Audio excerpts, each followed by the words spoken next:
วันที่ 10 กุมภาพันธ์ 2026 ขบวนการลงหาเสียงของบรรดาผู้สมัครเลือกตั้งเป็นสมาชิกสภาแห่งชาติสุดที่ 10 ประจำเขตเลือกตั้งที่ 2 แขวงพงศลี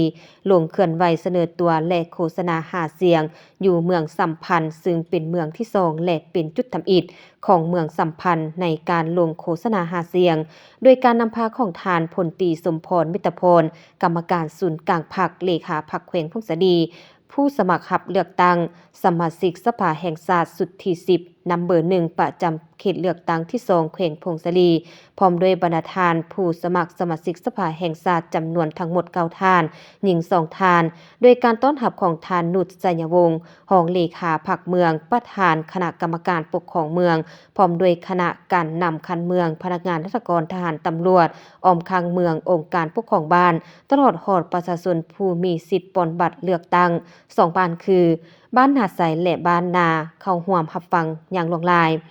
การลงเคลื่อนไหวเสนอตัวและโฆษณาหาเสียงผู้รับสมัครเป็นสมาชิกสภาแห่งชาติสุดที่ 10 ประจำเขตเลือกตั้งที่ 2 แขวงพงศลีครั้งนี้แม่นเพื่อเป็นการสืบต่อปฏิบัติภาระบทบาทสิทธิและหน้าที่ของสภาแห่งชาติให้มีลักษณะต่อเนื่องเพื่อประกอบส่วนเข้าในภารกิจเปลี่ยนแปลงใหม่ของพรรคอยู่ในระยะการปกปักรักษาและสร้างสรรค์พัฒนาประเทศชาติให้เจริญเข้มแข็งขึ้นเรื่อยๆการลงมาโฆษณาหาเสียงของผู้แทนรับสมัคร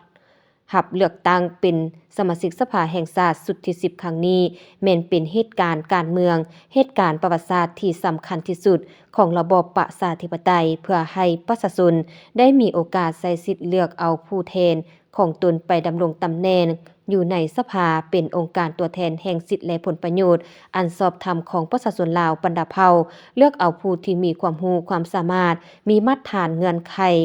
ครบถ้วนอย่างแท้จริงบรรดาทานผู้สมัครรับเลือกตั้งสมาชิกสภาแห่งชาติสุดที่ 10 แขวงพงศลีประกอบมี 4 ส่วนเผ่าคือเผ่าลาวลุ่มเผ่ากะหมู่เผ่าผู้น้อยและเผ่าฮอมีจำนวนทั้งหมด 10 ท่านหญิง 2 ท่านในนี้ตัวแทนจากศูนย์กลาง 2 ท่านจากขั้นแขวง 8 ท่านอายุสูงสุด 68 ปีต่ำสุด 41 ปีอายุเฉลี่ย 54 ปีจากนั้นบรรดาทานผู้สมัครสมาชิกสภาแห่งชาติจำนวนทั้งหมด 10 ท่านนับตั้งแต่นำเบอร์ 1 จนถึงนำเบอร์ 10 ก็ได้เสนอประวัติโดยย่อเกี่ยวกับการเคลื่อนไหวและหน้าที่ความรับผิดชอบในแต่ละระยะและความมุ่งหวังแนวความคิดของตนเองที่จะนำพาสร้างสรรค์พัฒนาแขวงพงศลีในต่อหน้าให้มีความเจริญรุ่งเรืองศรีวิไลทั้งนี้เพื่อให้ผู้มีสิทธิเลือกตั้งได้รับรู้และนำไปพิจารณาสุ่มจิตสุ่มใจใช้สิทธิ์ของตนปลดบัตรคัดเลือกเอาบุคคลผู้มีมาตรฐานและเงื่อนไขกว่าหมู่และสามารถเป็นตัวแทนของประชาชนบรรดาเผ่าปกป้องสิทธิผลประโยชน์ของประชาชนโดยประชาชนและเพื่อประชาชนอย่างแท้จริง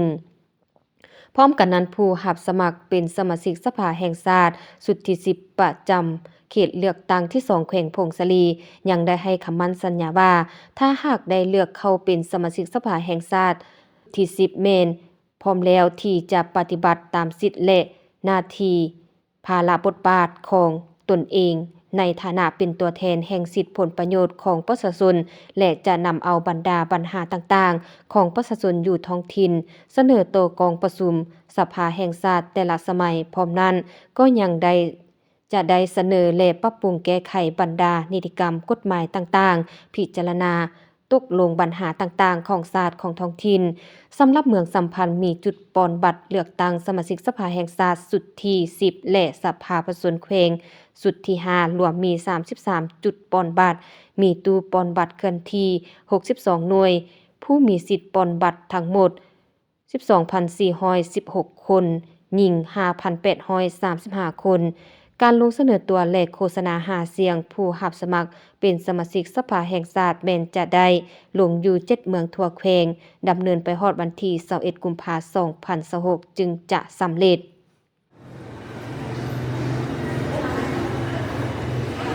Dạ, ok.